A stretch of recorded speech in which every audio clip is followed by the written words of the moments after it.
What's up, everyone? Welcome back to another episode of Boleros. Sam and Gab and Maui are here. We just finished watching the two Wednesday games between the UST Growling Tigers and the UP Fighting Maroons. UP beating UST. And in the second game, UE Red Warriors on a 4-game winning streak, sending Ateneo crashing down to 1-5. Napansin nyo, we're all wearing school merch today. By the way, we want to shout out our outfit sponsors for the day. Our outfit sponsors for the day, it's Varsity Lifestyle Co. So, thank you to Varsity Lifestyle Co. for sending us some of your products. So, nakita nyo, Gabi and I are wearing the shirts. We have other shirts that we got. Maui's showing off the hoodie, the school hoodie, and the school cap. Check out their website. So it's varsitylifestyleco.com. We'll link it in the description box below. They have hats, hoodies, jackets, shirts, different styles. For all schools. For all schools, by the way, for all schools. Ito lang yung, syempre, ito yung mga napili namin. Ako personally, I love the retro designs. They are the official UAAP, the licensed merchandise for the UAAP. So please check out their merch, varsitylifestyleco.com. Okay, let's get started. So for today's episode, how we're going to discuss those games that we saw recently. Medyo malungkot tong dalawa. And more. And the previous games. We're going to do one of our favorite segments here. We're going to do Swak, Saks, o Sablay. So if you're new to this segment, Swak, Saks, Sablay is basically we ask a question. Gab will be our question master for today. So Gab will ask a question. Or we'll say a statement. It's not a question. It's a statement. Say a statement. Then the others, Maui and I, will have to answer swak if 100% we agree with the statement of Gab. Saks, kung sakto lang na 50-50, pwede na yung statement ni Gab. Or sablay, 100% disagree. Sablay yan.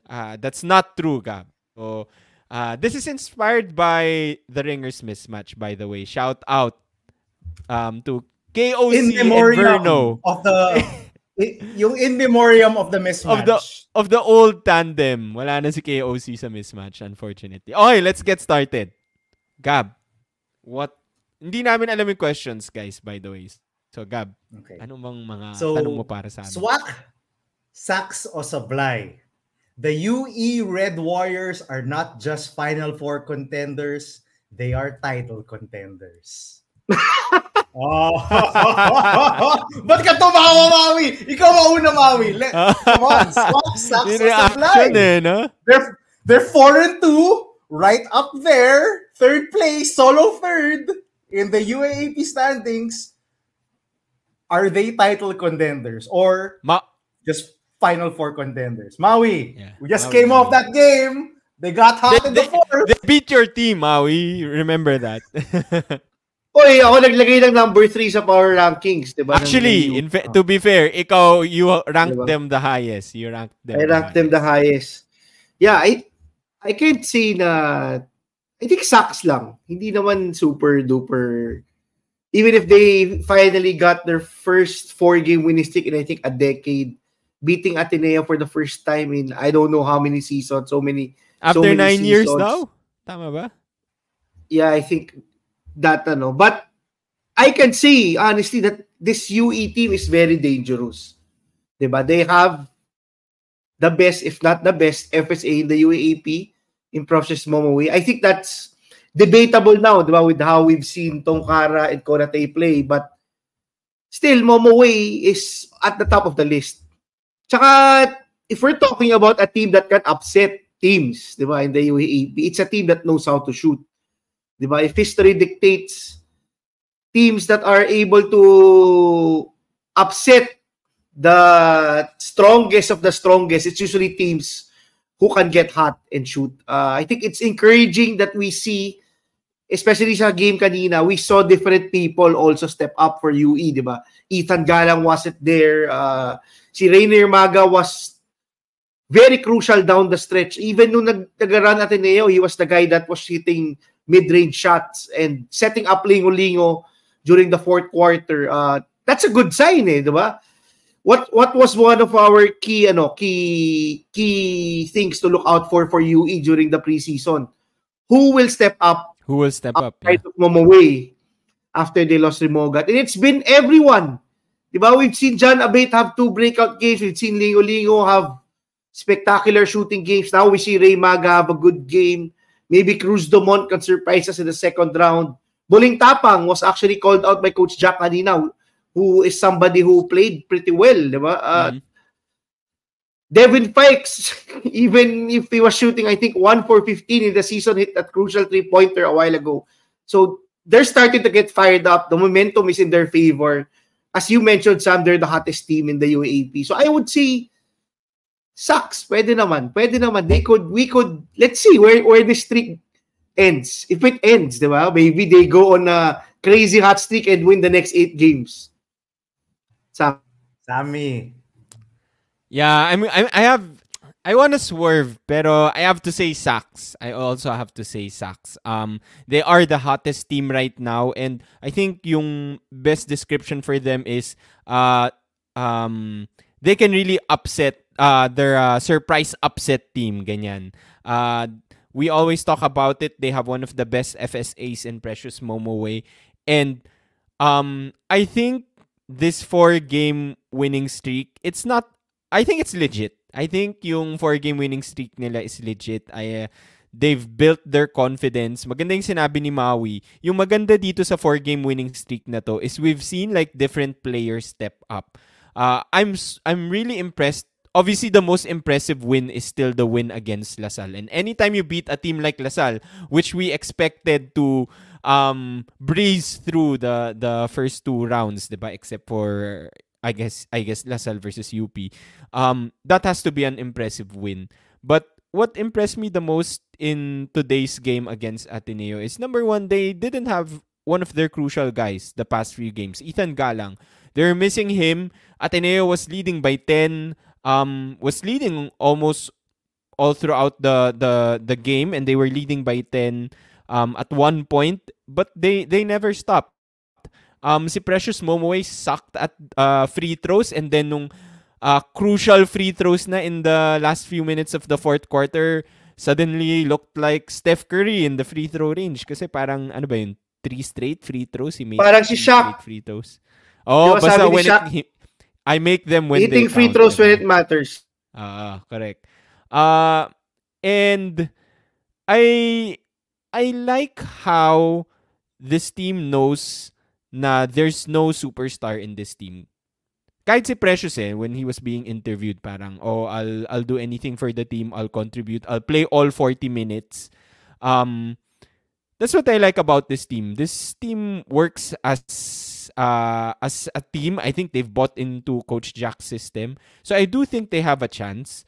So I'm not going to go swak on them yet. I still think na UST is probably the third team that has probably the best chance to make it to the finals in terms of talent. So I agree with the two of you. Sucks lang ako, but more leaning towards swak.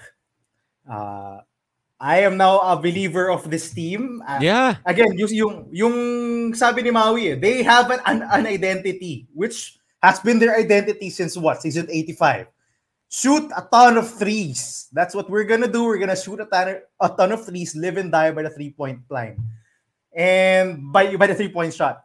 And if that is a highly variable thing to lean against, but they do also have Precious Momowe that they could go to when needed. I'm still waiting how they will match up with UP. Because honestly, UP has stampeded over everyone. And if they can at least keep it close against UP in the second round, I'm going to say SWAC. They are a title contender. But I am Sax lang, but leaning towards SWAC. it seems like they have a chip on their shoulder. And you could see it from the UE crowd a while ago. They're hungry. The UE crowd was so noisy a while ago. Talon-talo yung numbers ng Ateneo crowd. So, Ateneo crowd, come on. Step up.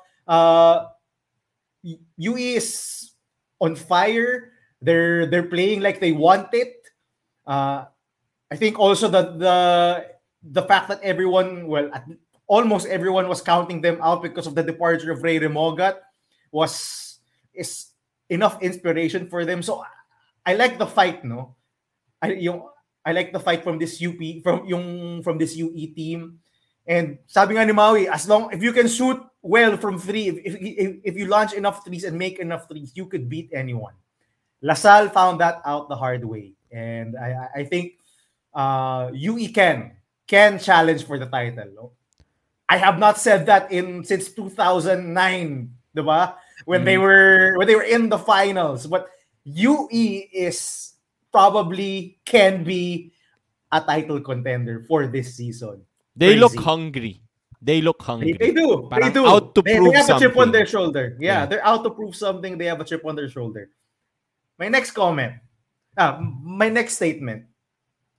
The UP Fighting Maroons this season are better than the season 82 Ateneo Blue Eagles, which swept the elimination round. Sammy! Dahil naka-maroon shirt ka, ikaw mauna. Teka. I'm trying to review, no? Yung team na yun. Ads Kwame, Mike Nieto, Fergie Ravena, Matt Nieto. Lahat ng players naging pro. Yun na lang. Para sa akin, sucks lang. Sucks lang ako right now. I think UP has a chance to be better than this Ateneo team, but they still have to prove that. At the end of the day, I have to go back to Ange Kwame being the best FSA, best big man in the UAAP.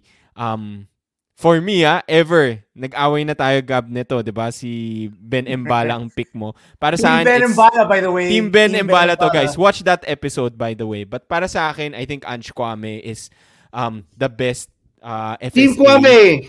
Oo, Team Kwame kami ni Maui. So, I think, okay, fine, you can match up QMB with Ange Kwame, but I think Ange Kwame is a different beast then. You also have guys like Fergie Ravena that can match up with Francis Lopez. That would be a great matchup. I just think 16 deep din yung Ateneo team na yun eh. You had Matt Nieto, you had Belangel.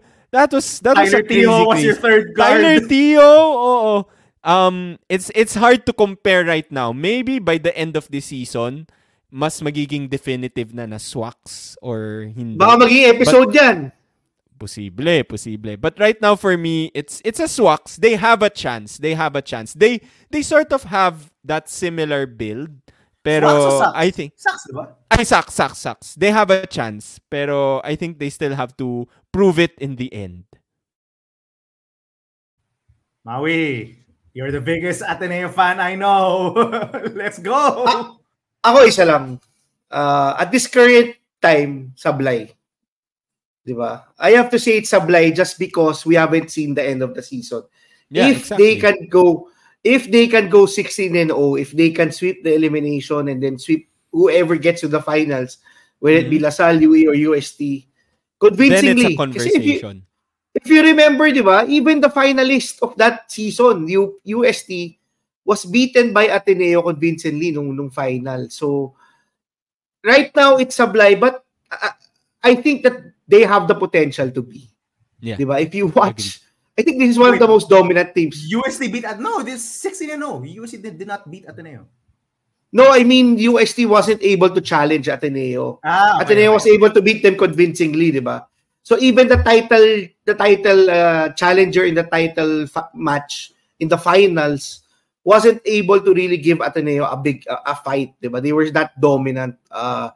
So let's see if they can go 16-0, if they can end KQ's UAP career by him not going back to back. If LaSalle gets to the finals, then maybe maybe we can consider, maybe we can debate that they are one of the best teams in UAAP history. Kasi it can go both ways, eh. Diba? Remember, there are teams that have went 14-0 and still lost the final. So we don't know what will happen until it ends. Any team can still peak at the right time. UE can be a dangerous different team come second round. UST could be the same. Adamson could, well, maybe not Adamson. They maybe lack the firepower to do that. But for me right now, it's Sablay pa. But they have the potential. Don't get me wrong. They can.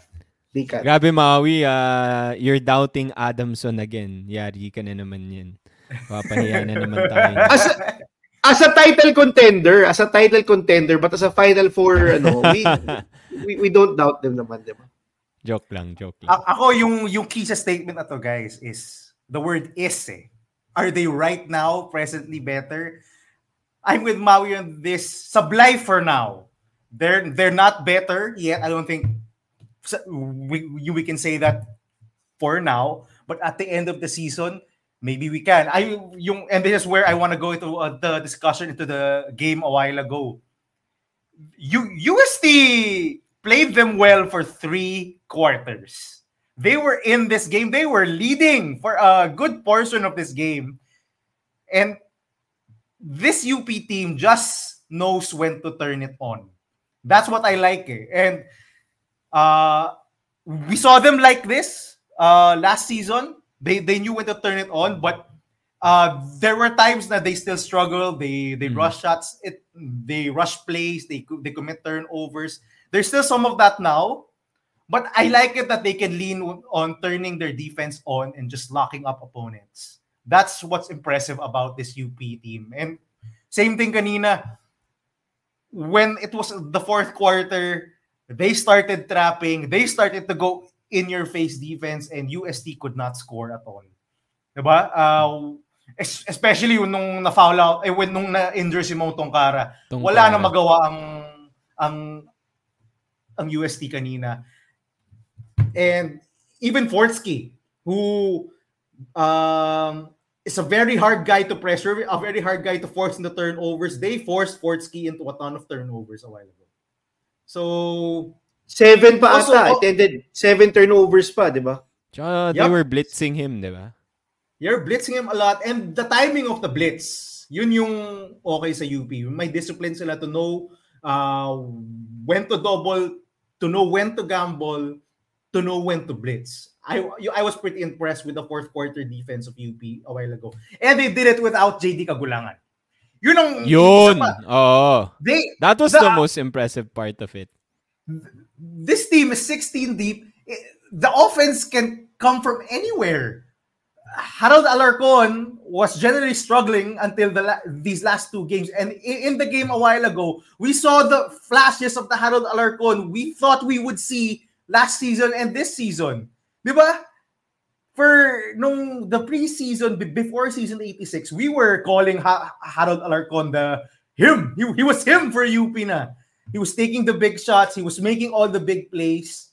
And then, season 86, wala masyado. He broke out once, but you never really got his groove. This season, his minutes have been cut by Jacob Baila and by Terence Fortea. But he showed me a while ago that he can still be him. Something that's very impressive about Harold na when put into that role, into that number 1 guy role, I think he could I think he can handle it. Grabe, mid-range shot after mid-range shot, knowing where to go, knowing how to run a pick and roll, knowing how to defend also, and knowing how to finish at the basket. Scorer of all 3 levels. I was so impressed by how he played. Plus his defense on Nick Cabanero. This is just a very dangerous UP team. So kahit na wala yung number 1 guy nila in JD Kagulangan, they have a number 1 guy to replace their number 1 guy in Harold Alarcon. Siguro na konting swerte rin si Harold na si Jacob Baila was in foul trouble. So he got a lot more run. That's true. But Baila barely played, yeah. So very impressed. And of course, they have QMB now, who is a monster on the glass. So long. When you see him, he's just so long. He just knows how to position himself. He's not a one-on-one player by any means. I don't think that's his game. But as a target for the pick and roll, for dump passes, for dunker spot points, he's perfect. So, Legit ang UP fighting. Yun ang one, QMB rin, legit. Yep. Not Troreich. We have to say that, di ba? Division 1 big. Gilas to. Sana. Hopefully in the future. Sana. Okay. Any inputs on the games, by the way, on the UP USD game, Sam, Maui? Yeah, I was impressed that they did so well without JD Kagulangan. And another good game by Terence Fertea. Sorry, I just have to call him out. Another good game. Actually, both guards. Felicilda also did well. Tapos, I think we don't talk about Francis Lopez that much. I think he deserves some flowers. He's been very dominant then. I think field goal percentage niya, especially yung mga drives to the basket niya, he's been unstoppable sa season na to. So, credit to him. Nawala lang talaga yung 3-point shot niya for some reason. Yun lang. He looks more controlled. Diba? It doesn't look like he's forcing stuff. Diba? Maybe that's the next step. But I'm still hoping na we see a different side of him, like playmaking, more mid-range and 3-point shot. Pero as far as yung dominating on the inside, it's crazy. Diba? I told you guys. His field goal percentage. That's as athletic as him in this league. So dominating the inside is really what he is supposed to do, and it's amazing to watch him fly. Yeah. Tsaka iba, I think yun yung next step niya this season. Maybe it's not seen when you watch the game, but when you look at the stat sheet, yung efficiency niya is on another level. It's LeBron James type of finishing field goal on the rim, diba? I think that's what's also, I have to shout out also si Felicilda, di ba? Kasi Felicilda wasn't playing that much, and then you just plug him in and he's still that good, di ba? That he can play like that against a very good backcourt UST, di ba? It's crazy. This UP team, 16-man deep, anybody could really just light it up. Anybody who gets playing time, who gets enough minutes will just score a ton and impact the game in a multitude of ways. I really like actually yung impact ni Terculas in short minutes kanina. I was gonna say, diba, si Terculas then worth the shout out. Diba? Maybe in the second round he gets more minutes over Belmonte, same as last season. I guess that's something that's something we're looking forward to, seeing how the rotation plays out until the end of the season. Yeah, I think ako personally, I like Terculas over Belmonte. I think yung defense din ni Terculas very crucial to UP. I know Belmonte is the flashier player. Mas flashy yung dunks niya, yung mga moves niya, yung shooting niya. But I love Terculas. So I hope he gets more minutes because he did well kanina. I think he just played like less than 10 minutes. Pero intangibles. Intangibles si Terculas. Yeah.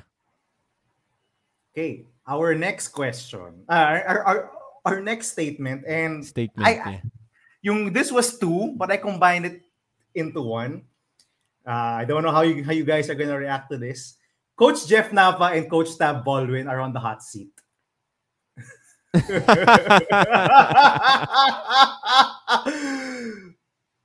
Sammy, let's see. Coach Jeff Napa and Coach Tab Baldwin are on the hot seat. Are on hot seats. Let's put it that way.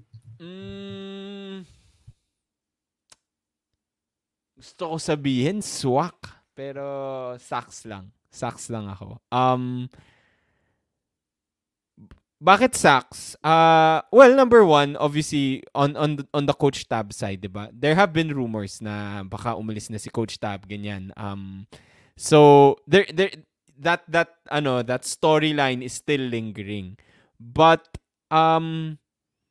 I think it started before the season even started, 'di ba? A lot of players, there was some turmoil sa Ateneo, parang Ateneo struggling to get recruits, players leaving the team.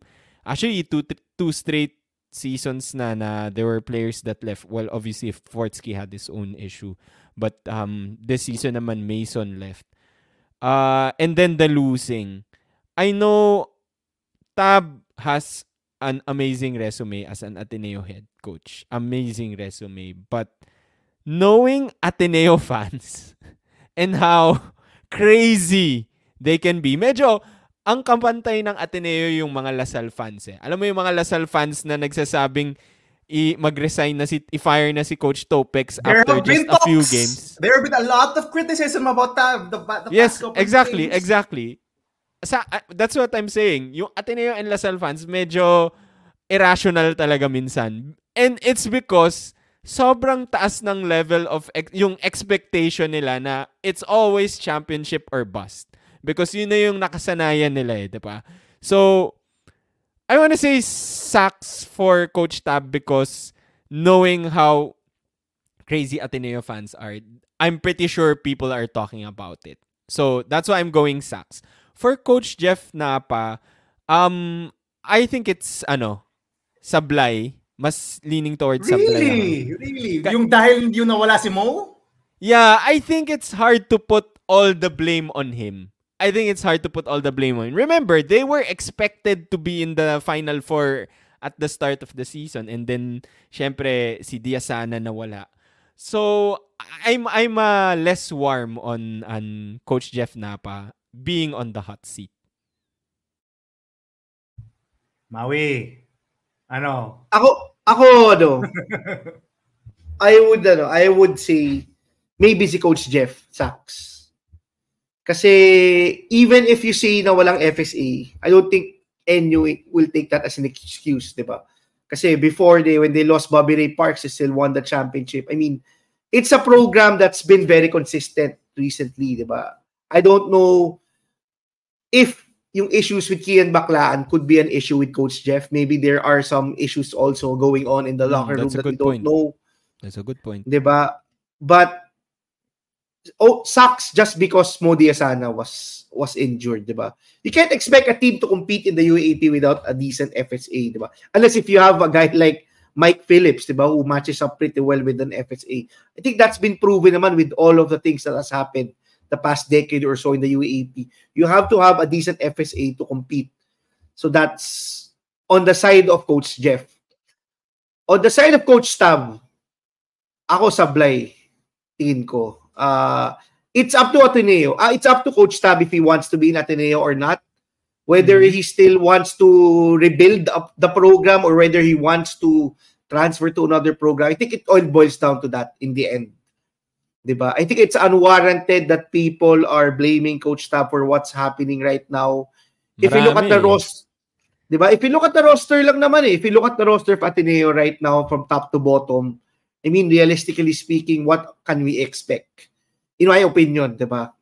We lost a ton of players who went pro, and we still lost two crucial players. Not just anyone. Two rotational players, our star player, and one very crucial piece to the puzzle, diba? It's the value of Josh Nieto and Ason Amos is actually being exposed, diba? The past few games, diba? Teams have been exclusively playing as zone the whole game, diba? So yung Ateneo, there are really I mean, you don't want to blame it on a number of reasons, but there are really reasons why this team is struggling, diba? It boils down to shooting, it boils down to not having capable big man. It's a very young team. I think that's another thing. That's why I think Sean Chambers, despite also starting very bad, is not getting the heat of things, diba? Despite all the hype FEU received. I didn't include him yung purposely here because I think lahat naman tayo the same, diba? Hindi man tayo natin sabihin na on the hot seat is Sean Chambers first year niya. Go ahead, Maui. Yeah, but I think that's also that you could also give the same benefit of the doubt with Coach Tab, diba? We're playing nine rookies and sophomores. I mean, only Josh Lazaro and the Chris Kuhn and Kitevi. Only a few guys are veterans, diba? And you can see naman a lot of Ateneo games go down the wire, and oftentimes in the first round we have not been able to execute, and that also boils down to experience. not just with coaching, di ba? So, we can't expect all of our new guys to be Matt Nieto, to be Terdy Rivera, to be able to get Coach Tab's system. I think it's more of experimentation time when it comes to Ateneo. This is the first time that Ateneo has relied on Phil-Am recruits. Diba? In recent memory, most of our recruits have been locals, mostly from the juniors division. We've lost a lot, diba? You can also say we've lost some players from our juniors division. We've lost even diba, players like Lebron Lopez. So it's been very challenging, but if you ask me, I don't think that Coach Tab should be in the hot seat. Gab. Okay, for the first one, kay Coach Jeff, ako, swak ako dito. I think Coach Jeff is on the coaching hot seat. Now, I know they lost their FSA, and that can be an excuse, perhaps, for Coach Jeff. But I think there's a lot of frustration on my end with the coaching decisions by Coach Jeff, especially the past couple of games, especially in crunch time.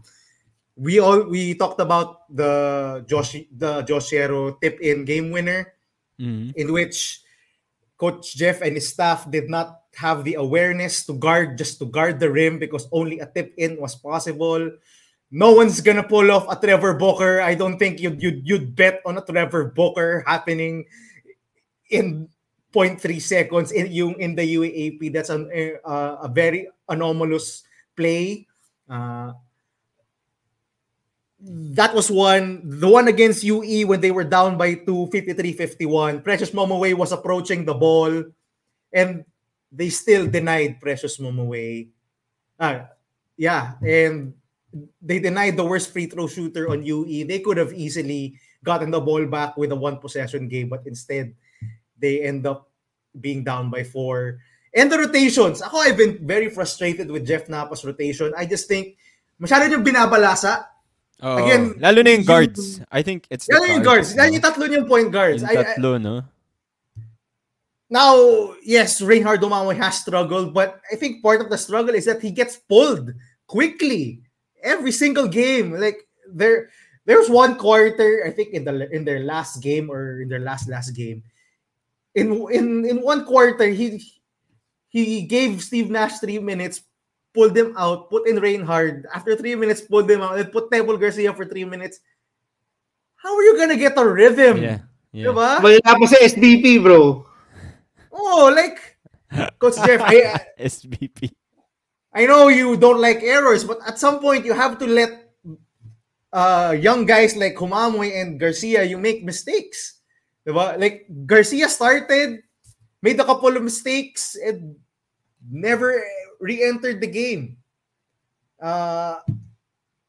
Malabo. And playing 3 non-shooters at the same time is also a worrying rotation decision most of the time for me. I just don't think, as much as I love Jolo and Jake Figueroa, you cannot play them together along with PJ who doesn't shoot threes, or Padrones who doesn't shoot threes yung that much. Ang hirap eh. You're relying on Jolo and Jake Figueroa to shoot threes. Jake Figueroa can't shoot yet. Jolo Manasalas na knockdown shooter. You have guys like Paul Francisco, Jello Santiago on your bench. You have Justin Garcia, you have Reinhard Dumamoy there who can shoot. But you choose to put in non-shooters. Halatang-halata yung problem. Hirap sila makascore and they can't shoot. That UE game was a prime example. UE went zone in the fourth quarter and you couldn't knock anything down. So and to top it all off, Coach Jeff doesn't have the same track record as Coach Tab. Coach Tab has won 4 championships. Coach Jeff has coached in season 84. Yes, he has overachieved. But in the past 2 seasons where they were supposedly title contenders, both times they have flamed out towards the end of the season. Diba? They peaked too early, especially yung last season. So, if I were NU management, if I were the top brass of NU, I would question if Coach Jeff is really the right guy for this program, yung for this team. Maui mentioned already the Kian Baclaan thing. There were rumors that it was some friction between Kian Baclaan and Coach Jeff Napa that drove Kian out. So, yun, para sa akin, it's swak for Coach Jeff. I think he is on the hot seat. I think he'll have to do better, especially crunch time decisions in the second round. They have to have something to look forward to for next season. I don't think yung malayo na Final Four sa record nila. So, yun. For Coach Tab, I'm with Maui on this. It's sablay for me. As the track record of Coach Tab speaks for itself. Sabi nga naman, I think we have not to just in Ateneo. Di ba? Even Gilas. Anywhere. Kahit wala na international. International din. Hall of Fame in New Zealand, man, in the Basketball Hall of Fame. So, it's a blight for me. Now, is he immune to criticism? I don't think so. I think we can criticize Coach Tab, and I have a lot, especially from the game a while ago. Coach Tab, why are you not doubling Precious Momoway? Why are you allowing single coverage of Precious Momoway? Parang, and this is where some frustration from the game a while ago. Coach Tab, hindi mo ba napanood lahat ng previous games ng UE where Precious scored single digits? They double as soon as he caught the ball. Diba? And multiple times in the game a while ago, he allowed Precious to go one-on-one. I don't care if it's Balogun. Balogun has not done shit. And you're allowing him to go one-on-one with Victor Balogun and Chris Porter. That's not... Precious feasted a while ago because the coverage was just terrible. Soft doubles, single coverage. Are you kidding me? Ito yung sinabi ko, diba? The things to watch out for in the games of UE. How will teams cover Precious Momoway? UST showed it. UP showed it na you can stifle Precious just by immediately doubling him, not letting him get into his rhythm, not letting him get into his position, not letting him get straight line drives to the basket. Why were we allowing Precious to go one-on-one with Chris Porter? That was very frustrating to me. I thought the coverage on Precious was just crazy. Yun, and I still can't believe na si Sean Kiteves is playing majority of the shooting guard minutes. I've been saying this since last season. We just can't survive. Time to change it up. I think time to change it up. I think it's really time to look at someone else. Waki Espina, Kyle Gamber, Michael Asoro, who's there on the bench. Someone who can just space the floor and someone just willing to take a shot. There was a ton of moments a while ago in that game. Sean Kiteves was open, didn't even try, just passed it off. Just passed it off to someone else. Yung sa dulo, they weren't even covering him, di ba? Oo. Wala eh. And you were just going zone. And even if Sean Kiteves was open, he wasn't even trying. Yun yung frustrating eh. Nung nandun pa siya, tapos naka-zone sila eh, no? Oh, so ako, now, I don't think Coach Tab is on hot seat, but we do have to criticize some of the decisions that Coach Tab has. And primary sa akin talaga yung Sean Kiteves majority of the minutes. He's playing the most minutes at Ateneo. I agree. I can't. It's really tiring to watch Sean Kiteves on the offensive end. Like parang 4v5. Like you're playing 4 versus 5 on offense because he just doesn't want to do anything close to being aggressive. We saw it for a few moments in the game. Flashes, but now we don't see it.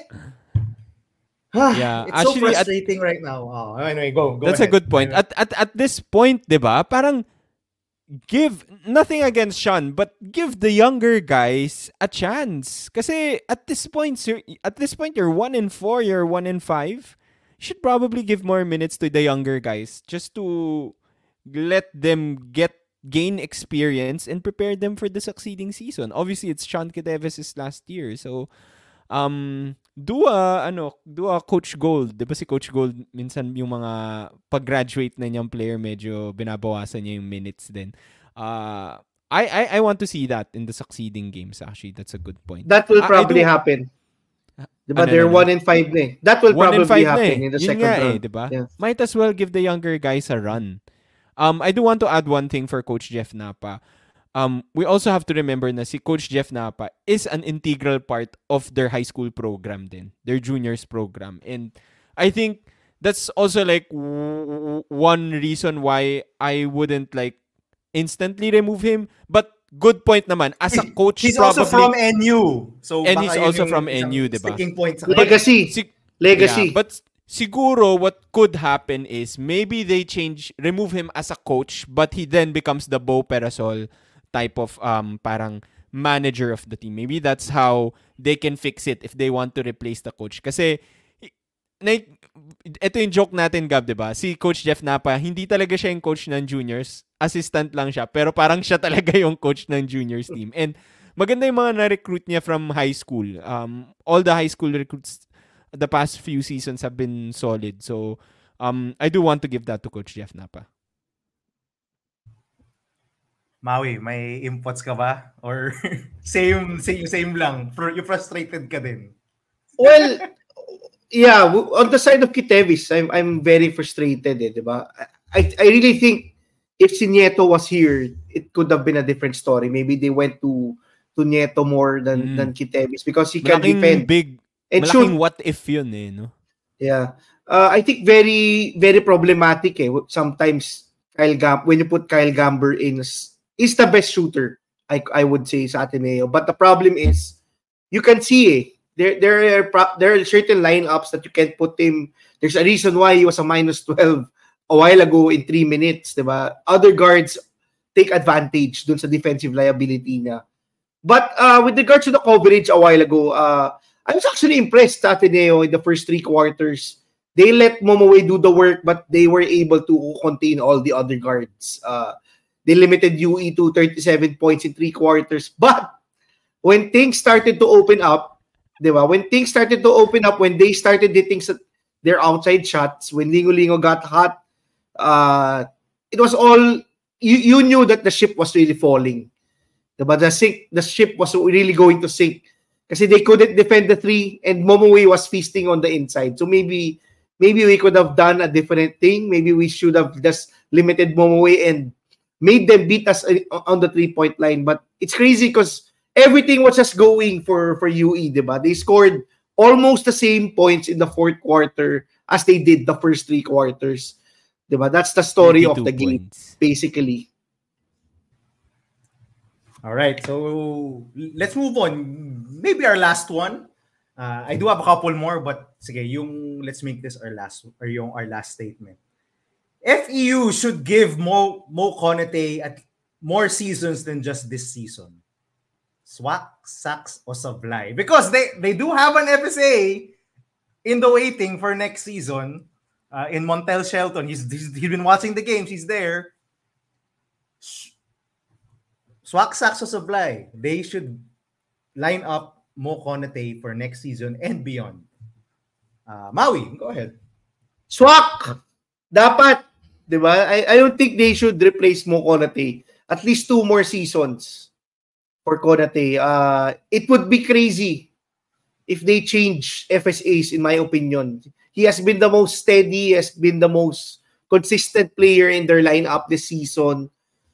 I don't think that Shelton is the right answer. But they have to find other ways. Because if you have a decent FSA, the problem is probably some other things. Diba? I don't think you can find an FSA as capable as Konate. Imagine how good he will be in year 2, diba? This season, kumakapapa yan. This season, first time pa lang niya playing the UAP. But he's been one of the best, if not the best FSA, diba? The most consistent. And it's showing naman on the stat sheet, diba? He rebounds the ball pretty well. He leads the league in shot blocking. I think he could be part of their identity, diba? FEU has always been a good defensive team. What more having a decent FSA who knows how to rebound, knows how to block shots. I think it's more of them needing to put more points on the basket, diba? Them trying to find, as we have been saying the past 5 seasons, more shooters, diba? Not new FSA, more shooters, diba? This is a very huge upgrade from Mo Fati, diba? And they're still struggling. I think that's something that they have to look at. I think this position has been solved. In my opinion, it has to be shooting yung next thing they address. Because they have the talent. They have the ceiling of VJ Pre. They have John Ray Pasaol figuring things out. Hopefully, Cholo Nuevo, as we've been saying the past few seasons, gets healthy and gets to showcase some of its potential. They have the talent and the young guns, diba, to build up on. I think it's gonna be more about continuity for FEU and plugging in the right pieces to fit with their top three, which is basically Pasaol, Pre, and Konate. It would be crazy if they change FSA. Maybe Ateneo can come knocking in on the door of Mo Konate if FPU decides to not get him. I'm sure other UAAP teams will try to get Konate That's true. If FPU decides not to get him, diba? He's still only 20, by the way. He's only 20. I think so. 20 or 21. He'll still have two more years eligibility despite yung if he gets to transfer, diba? Kasi he's very young, he's really a rookie. It would be crazy if Sean Chambers decides not to get him as the FSA. He's been as good or even better than advertised. Balita ko yung kapatid ni Konate nasa NU eh. So, kung lilipat siyang school, di ba? Wait, Omar Jan pa! Oo nga pala, nandun po si good friend Omar Jan. I agree with Maui. This is swak. Continuity is underrated. Konate is also underrated. I think this is a young team, diba? Sabi nga ni Maui, this is a young team. It's very important na si coach, and they have a young coach, first year coach. So it's very important na this team stays intact and continues to develop their players beyond this season. So I think they found a gem in Mo Konate, and I think they should keep him. Second, I'm not against FEU getting another FSA. We've seen what happened to obviously to NU. They lost their FSA kaso nag-start na yung season. So I think a lot of the schools are trending towards having multiple FSAs as part of their team. So okay lang naman if they get another FSA, pero they have to keep Mo Konate. They finally have good core pieces that they can invest on in Konate, in Pasaol, in VJ Pre. So moving forward, so I think they should just build from that instead of like removing. Lastly, I think optics. You also don't want to send the message na parang every year nagpapalit ka ng FSA. Para sa akin, like, if you're recruiting FSAs, parang is that something that you would be interested in joining? Kung Mo Fati, okay lang. Kung Balogun! Pwede din. I mean, even before Mo Fati, di ba, I forget, hindi din magaling eh, I forget kung sino yung FSA nila. Basta hindi din magaling eh, so they keep changing. So I think it's important in optics-wise to show Pat Chuente. There you go. Thank you, Gab. These FSAs that you're recruiting na we're building a program, we're investing in people. So, swak. My answer is swak. So I think the two of you guys said it perfectly. I'm swak also with this one. I have no idea why they have another FSA lined up for season 88. Na a one and done. So most likely, yun yung problema, no, Gab. One and done kasi. So most likely, yung ilalaro siya ni Coach Sean Chambers, but I don't agree with that. Mo Konate should grow with this core. Yes, they're losing, but he has been the most consistent FEU tama raw. Not Joric, not Janre, not VJ Pre. Mo Konate exactly has been keeping them in games. In LaSalle, and yung and against Ateneo and against any other team, he's been keeping them in games. That's how good he's been. As I said, I think he's only 20 or 21. He'll play the full 5 years. I mean, where else is he gonna go, diba? So, yun. I really think they should play him for season 88, 89, and all other years moving forward. I don't think they should look for a one and done to replace him or another FSA to replace him. I think he should grow with this core. Find shooters, find the backup big for him. Yun ang kailangan. Yung sabi nga ni Maui, the core is there, just have to fix the periphery. Okay, ito, last na talaga. Our last statement for the day, and I'm sorry, I do have to go for a homer pick since we are wearing some Ateneo merch. Ateneo fans should be happy with Jared Bahay. Swak, Sax, o Sablay? Sammy!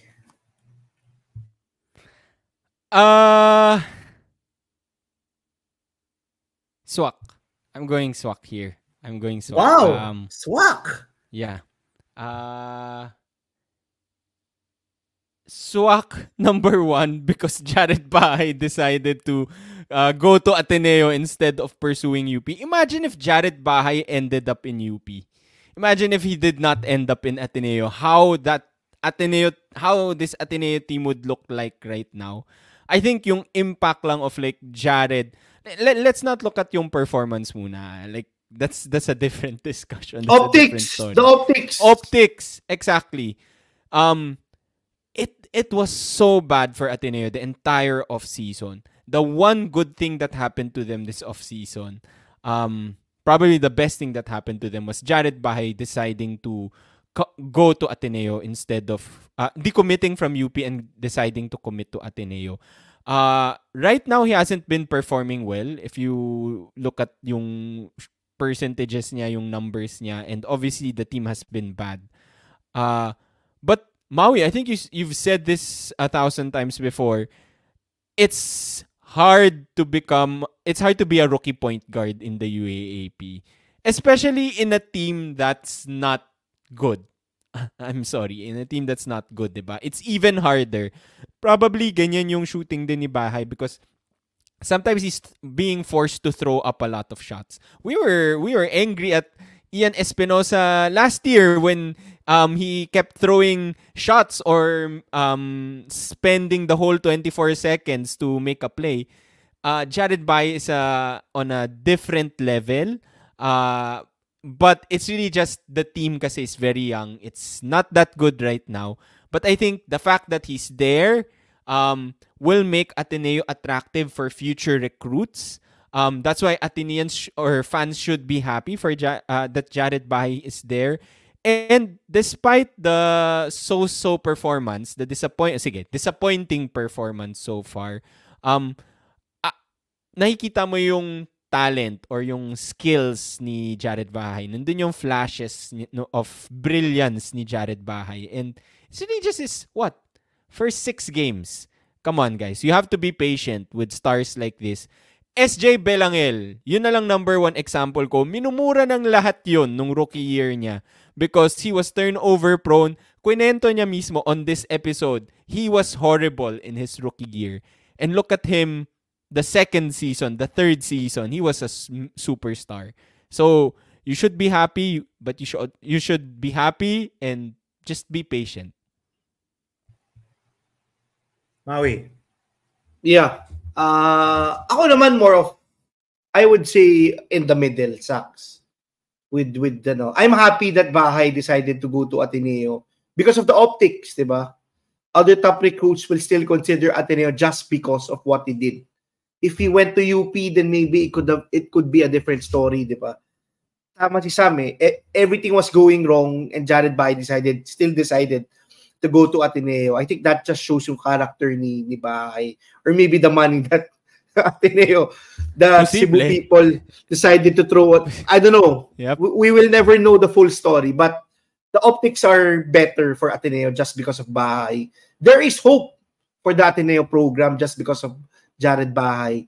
I would say Sax because I would say despite me being pessimistic, despite me saying we should be patient, I feel like we could have been in a better position had he started better. Diba? I think the past few games he's been doing a lot better, knowing how to counteract yung coverages that they give him. And you can see he's more comfortable on the floor. But at the end of the day, Sam is right, diba? Rookies struggle, point guards struggle the most, diba? Just check out Umamoy, just check out diba, the latest point guards. Check out Umamoy, check out Pasaol.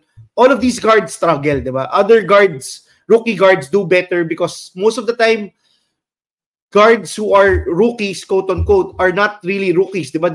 They are players who transferred. Starting point guards in the UAP have it worse, diba? You go up against veterans, you go up against highly touted recruits. I would say we're okay. We're okay with Bahay. Siguro yung expectations ko lang is very high for Bahay based on what I've seen. Mhm. Diba? From his previous stints, both in Ateneo de Cebu and in Gilas. But I would say he's been as good as advertised. Diba? I mean, maybe if we were a better team, tama si Sam, he would be playing better. Diba? It's pretty hard to expect. It's pretty hard to expect a lot of things for a point guard on a losing team. Diba? It's and on a team that is very limited on the offensive end. Diba?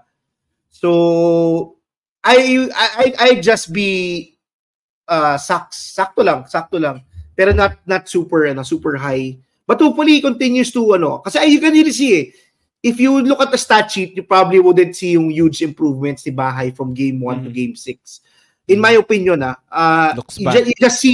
You just see yung level of comfort, you just see how he tends to find other ways to score versus just pulling up for 3, diba? Nung first few games niya, it looked like he was tentative. Now he's throwing up alley-oop passes, no-look passes, pulling up from mid-range, reading the pick and roll. Just yung adjustments niya the past few games have been phenomenal. I would think that he would probably have a better second round than first. Gab. I do wanna add lang, he has also been banged up, di ba? Ngayon, meron na siya nung shoulder injury, and then I think prior to the start of the season, may parang na-injure din siya sa knee or something eh. But he's been banged up din. So, cut him some slack. The best has yet to come. Yun lang masabi. Yung to close off this episode, sucks ako dito. Yes, Ateneo fans should be happy with Jared Bahay, but I don't think they should be satisfied yet with Jared Bahay. Sabi nga ni Maui, I think he still has more to give. We've seen just look at the percentages. He's throwing up a ton of bricks. He can build his own bahay by yung with all the bricks he's been Mansion na. Mansion. Mansion na. Malaki na yung bahay niya. Kung isama mo si Pasaol tsaka si Humamoy, talagang mansion na yun. Yeah, but Ateneo fans should not be satisfied yet with Jared Bahay. I think he's from the start pa lang, you can see that he's really talented, he's really good. He's number 1 in MVP in Rookie of the Year rankings. Well, albeit because of the inflated steals and assists value in the MVP and in the Rookie of the Year race. That's why he's number 1. But you can see that he knows how to run an offense. He's not afraid to take the shots. Unlike Sean Ketevis, he's not afraid to take shots. He has the balls to ask for the ball when it's down when it's the last few seconds of a shot clock. He had the balls to take the technical free throw against FEU. Even if he missed it, he went up there. Yeah. You gotta love, and he doesn't turn it. He's not a turnover machine by any means. I think he leads all rookies in assists. He's been playmaking. He's been distributing the ball. The shot is just not going in. I do think he still needs to add a lot more to his game. I think he needs to add a floater. Yun yung one thing nakita ko nahihirapan siya. When he gets to the rim, he always tries to look for a layup. And yun eh. I think he needs to take some cues from like Janjan Felicilda, who was another small point guard. Add the floater game. But I don't have to go straight into the shot blocker. Just float it over the shot blocker. Sometimes I think he tries to go into the shot blocker, tries to go under shot blocker, but take some cues from Janjan. Add the floater game. The shot will eventually fall. Even in the NBA, rookie point guards struggle. Scoot Henderson last season was shit. So, kahit si Curry. Yeah, it was Curry when he started out. So, yes, they should be happy. He's there. He's if not, we would be running with 30 minutes of Ian Espinosa. So, be happy, Ateneo fans, but don't be satisfied. And that's it. Sammy. Oh, hey, this is Maui's last episode, by the way. Oh nga, that's it. That's it for this episode. Maui, this is your last episode. So ikaw, any last statements bago ka umalis sa Euro trip mo? Sana tuloy-tuloy pala yung banger games in the UAP. Kahit I don't think I'll be able to watch a lot of games, but hopefully the trend is leaning towards a good thing, di ba? A lot of banger games. Let's go, UAAP. Okay. That's it for today's episode. Comment down below your thoughts, mga answers nyo sa swak, saks, o soblay. Don't forget, like this video, share with your friends, subscribe, check out Varsity Lifestyle ko. Gab, kung napanood if you guys are on YouTube and not on Spotify, you should watch it on YouTube kasi may funny moment si Gab. I'm not gonna say, just look for it. May funny moment si Gab. I couldn't stop laughing. That's it for today's episode. See you. Bye-bye.